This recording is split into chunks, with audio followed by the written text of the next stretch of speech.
Hello and Assalamu alaikum, everybody. Thank you very much to E-Commerce Gateway for putting on this wonderful event and for having me. I know Code for Pakistan has really enjoyed having the opportunity to partner with TechFest to curate this digital governance and smart cities session track. So to introduce myself, my name is Sheba Najmi, and I've been a user experience design practitioner in Silicon Valley tech for 19 years.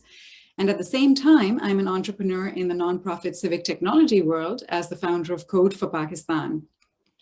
And those might sound like two different things, but that blend makes perfect sense to me because as technologists, we're all humanists first, because the problems we are solving are actually about human beings.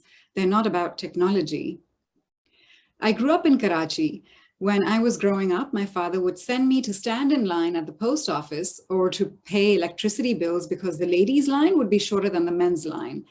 But even so, one thing that I witnessed over and over was that interacting with any kind of government service was tedious and difficult, and it didn't feel like a service. This is by no means unique to Pakistan. Wherever we live in the world, we live at least two lives with a huge discrepancy between them, our private sector life and our public sector life. And most of the innovation happens in the private sector. Clearly, in our private sector lives, things have come a long way just in the last 10 years. We used to experience banking like this. Now, banking can happen anywhere. We're now used to services meeting us where we are. But we can see that government hasn't kept up. This is the line outside the Department of Motor Vehicles in Los Angeles. Let me share a story from Port Elizabeth, South Africa. In 2009, the municipal authority purchased 60 buses in order to introduce a new rapid bus transit system. They also upgraded the city's road infrastructure to accommodate the buses, and the whole project cost about $130 million. Well, 12 years later, the buses are still not in use and they remain parked because they're simply too big for the lanes that they're meant to drive in. Of course, this raises questions. How could a $130 million project fail so fundamentally? Here's another example. In the United States, the city of Boston installed 2 public parklets, which are small public areas for people to sit and chat and sip coffee and hang out. And they cost about $25,000 each, and no one ever sits there. Can you guess why they failed? Well, I look at these benches and they don't look very comfortable to sit on. They're curved in shape and they're right adjacent to street traffic. You can't really sit on that and have a conversation with someone. And finally, let me share a story from California. In December 2016, the city of San Diego approved a plan to install smart LED street lights that were energy efficient and cost saving. This was billed as the world's largest smart city platform because these streetlights were powered by thousands of cutting-edge data gathering sensors that could track movements of cars and people so that city leaders could gain a deeper picture of parking and traffic. The total cost of the project was about $30 million. But what many people didn't know is that the 3,200 smart streetlights that were installed so far were also equipped with cameras and microphones, and video footage was being used by the San Diego police. 2 years ago, when people realized that there were cameras in the streetlights, controversy erupted because now, rather than being smart bulbs in smart cities, these were surveillance bulbs in surveillance cities. Local advocacy groups wanted the cameras off until the city established some privacy and transparency rules for the oversight of this data. Ultimately, the city ordered the turning off of all the sensors and cameras until the city leadership could craft ordinances governing the use of such surveillance technology. That's $10 million of taxpayer money that could have been saved with much better planning and advanced collaborations with community organizations. Cities often jump to smart city solutions. And there are many, many stories like these all over the world. These things are ridiculous and painful for people, and they damage trust of government. But why do projects, particularly large projects, fail in practice? Projects fail when you build without understanding the full context of needs and usage, when the solutions are designed without sufficient input from the stakeholders whose engagement is most critical in the long term, and when they are created without first testing them out. If you like to think in terms of equations, good intentions with the wrong mindset leads to bad design. So how can public projects get it right? You have to lead with people, not problems. So how do you do that? Let me share a story from my own experience of what that can look like. 10 years ago, I took a year off to do Code for America's full-time fellowship program. During this year, technologists partner with city governments to understand the needs of citizens and create web and mobile applications that meet those needs. We have access to a way of thinking and technical skills and design skills that are not generally present in government. You need technologists working with government to show what's possible. I was partnered with the City and County of Honolulu along with 2 other fellows. And when we started the year, we did about 50 needs-finding interviews with all the government departments and with community organizations. And one of the things we learned was that it was very hard for citizens to get access to city information. How many of you have ever been to a government website? Like with most government websites, people were frustrated because they couldn't make sense of the information on the city's website because it was pages and pages of obscure legalese. Now, the city's website was a massive thing of 30,000 pages. It wasn't going to be possible for us to re-architect and create better content for the entire website in the few months that we had. So instead, we decided to create a parallel site that better conformed to how citizens actually want to get information from a city website. We conducted user research with actual citizens, and we designed and built Honolulu Answers, which is a simple interface anchored around search, where you enter a question like, how do I renew my driver's license? And you get back easy, clear, simple answers that drive you towards an action. It tells you where you need to go, what you need to bring, what you need to do, boom. We had seen that this is what citizens are looking for. Now, the site itself was easy enough to build, but we were faced with the challenge of how to populate all of the other answers and content. It would have taken the 3 of us a very long time. So we did something that's really radical when you think about how government is used to working. We asked citizens to create the content. We thought if it's supposed to be a citizen-focused website, then why not actually involve citizens in co-creating it? We held a write-a-thon where we invited the public to come together for a few hours. And in one Saturday morning, we were able to populate all of the content for most of the frequently asked questions. But more importantly than that, we created a new way for citizens to participate in their government that was inclusive. People came from all ages, many of them older, writers, geeks, a blind resident came, and they researched and answered questions. We attributed the answers to the citizens who wrote them, which is sort of the equivalent to having a bench named after you. People felt so engaged, they were asking us for more questions to take home for homework.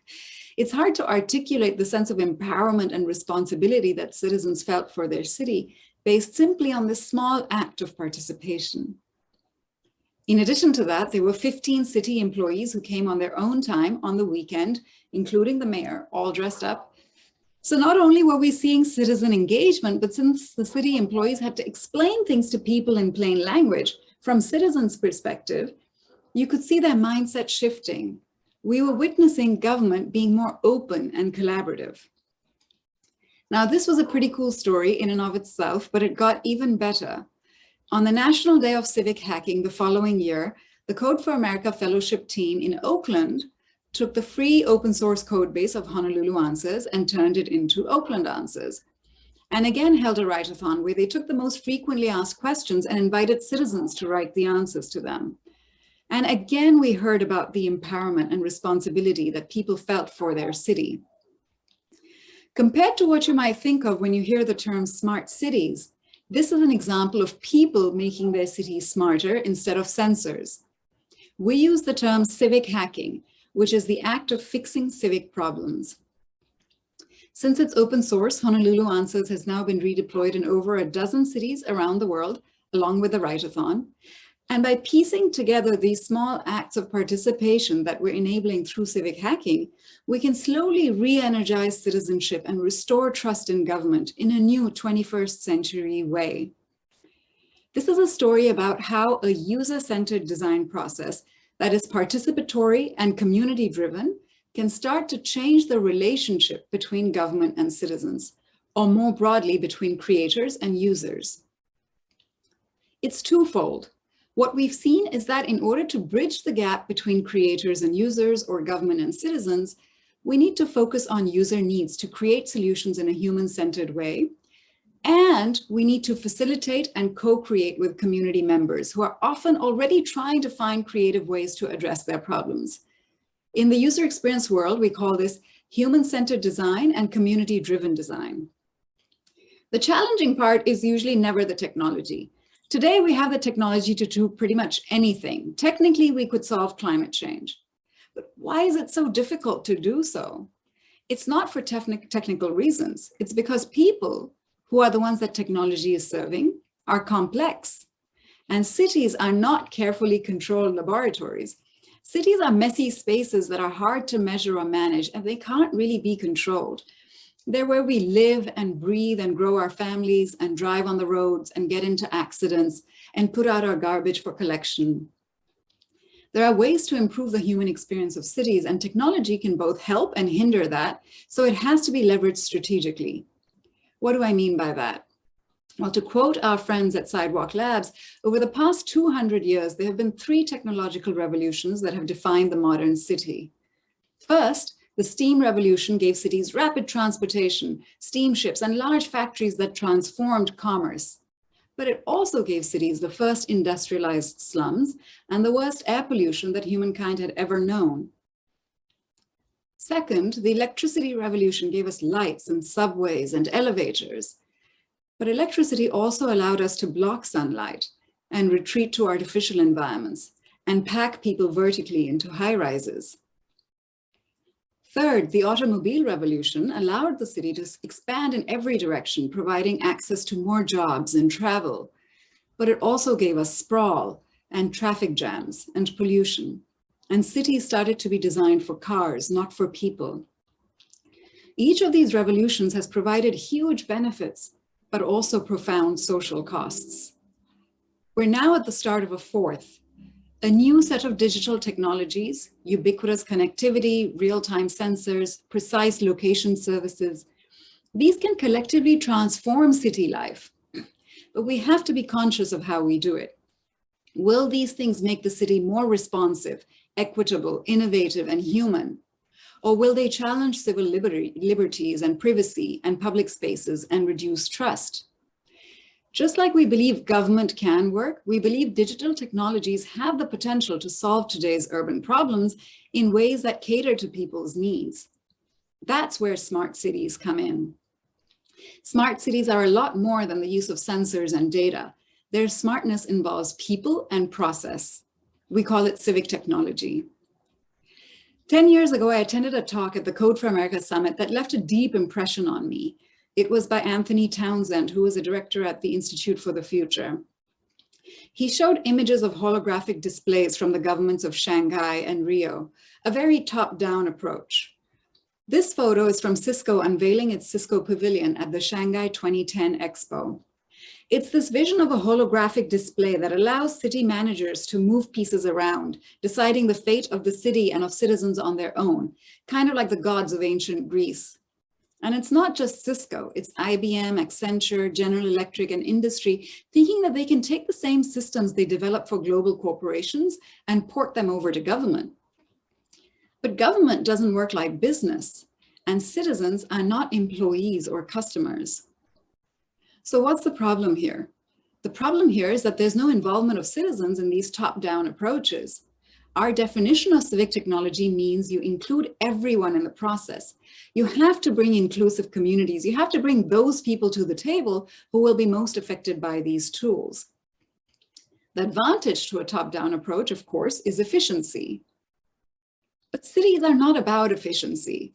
They're about culture and commerce and community and pleasure. And the city itself is a higher order of human existence. None of these are efficient things. Cities are messy and complicated. Sir Patrick Geddes, who's sort of the intellectual father of how to build cities from the bottom up, said this beautifully in the late 1800s, early 1900s. A city is more than a place in space. It is a drama in time. You can't install a smart city from the top down and expect people to live with it, especially if it takes power away from them. You have to engage them to build from the bottom up. So what does a good example of people-centered civic design look like? Remember the Boston parklets I talked about earlier? Well, Contrast the Boston parklets with San Francisco's. Credited as introducing the first public parklet, the city of San Francisco has put up parklets all over with huge success. So what was the difference between San Francisco's parklets and Boston's? In San Francisco, they've been doing a couple of key things. They've been involving the neighbors and local business owners as key participants in the process, and they're prototyping using temporary parts to create low-cost solutions that can be adapted based on user feedback. When you prototype ideas and test them, it doesn't take much time or resources. In fact, there's an annual grassroots event called Parking Day that's now global, where people just put in coins to take over a metered spot and test a parklet design or location. The picture on the left is from the very first Parking Day that was held in San Francisco in 2005 by an organization called Rebar. They literally just put in coins and took over a metered parking spot for 2 hours. And it was enough for them to test and learn a lot. I bet that in Boston, if locals had helped choose the locations and set up their own spaces, they could have created successful temporary parklets for a fraction of the cost and time. Leaving the end users out of the process sets us up for failure. Let me share another example, this time with sensors. The Air Quality Egg is a do-it-yourself sensor network developed by Public Laboratory. It started as a Kickstarter campaign, and it's building an incredible network of air quality monitoring stations using simple open source hardware technology. They've created a cheap ozone sensor that people can stick out their window to measure the air quality in their immediate environment, and that information is shared online in real time. It's just a community developed open source project that's driven by people who care about the air that they breathe. And it's thousands of inventors like this all over the world. Instead of top-down efficiency, they are creating grassroots solutions for fellow residents, building cities from the bottom up by focusing on the needs of people. I shared this example to show that the issue isn't with sensors. To be clear, while technology can empower civic hacking, it's not about the technology. Peter Rees, who was the city planning officer for the City of London Corporation, was asked to define what a smart building is, and he had a great reply. You can put all the technology you like into a building, but if it remains empty, it is not intelligent. Instead, your smart civic solution might be something really simple, and it might not involve technology at all. 9 years ago, I founded Code for Pakistan, which introduced the notion of civic hacking to Pakistan. We do a number of things, including our civic innovation labs in different cities that engage both the community and the government, a civic fellowship program with the National Institute of Health in Islamabad, and a women's civic internship program in KP. Our flagship program is our Civic Innovation Fellowship program in Peshawar in partnership with the KP government and the World Bank. There are 20 full-time fellows who partner with government departments for 6 months. They follow the user-centered design process to create civic solutions. Here's an example of the kinds of projects the fellows work on.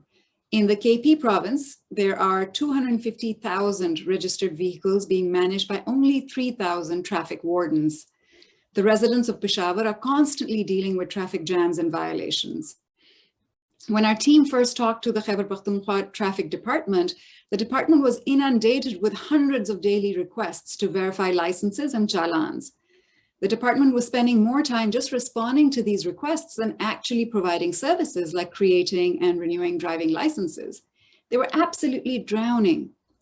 Our fellows followed the user-centered design process. They conducted user research surveys and learned that most Peshawar citizens wanted a smartphone-based solution to track the status of their challans and also wanted a medium to file complaints against traffic wardens. They also learned the needs from the government side by doing user research with everyone from the traffic wardens to the person doing data entry, all the way to the head of the department. Here's a quick video of what the fellows created based on all their research.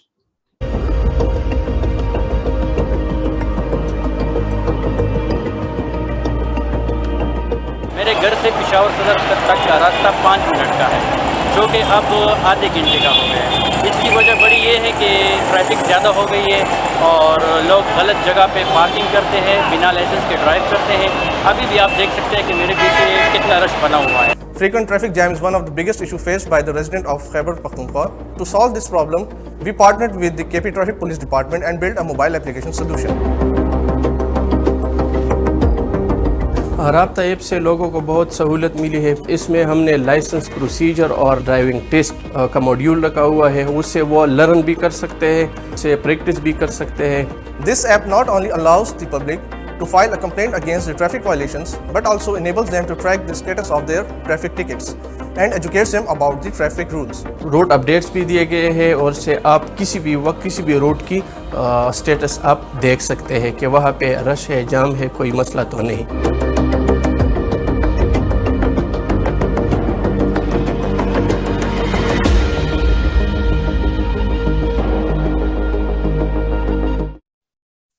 The number is larger now. Since its launch in 2018, this app has helped the KP Traffic Department respond to 4 million queries and save the government nearly 20,000 work hours just in the last 2 years. That kind of impact helps make the city a bit smarter. And this is just one of the 42 civic solutions our Civic Innovation Fellows have created over the last 8 years that help the government meet the needs of citizens and businesses better. Ultimately, it's about introducing culture change to government. Our fellows learn a lot from the global civic hacking community, as Code for Pakistan is a part of Code for All, which is an international network of organizations who believe that digital technology opens new channels for citizens to more meaningfully engage in the public sphere and have a positive impact on their communities.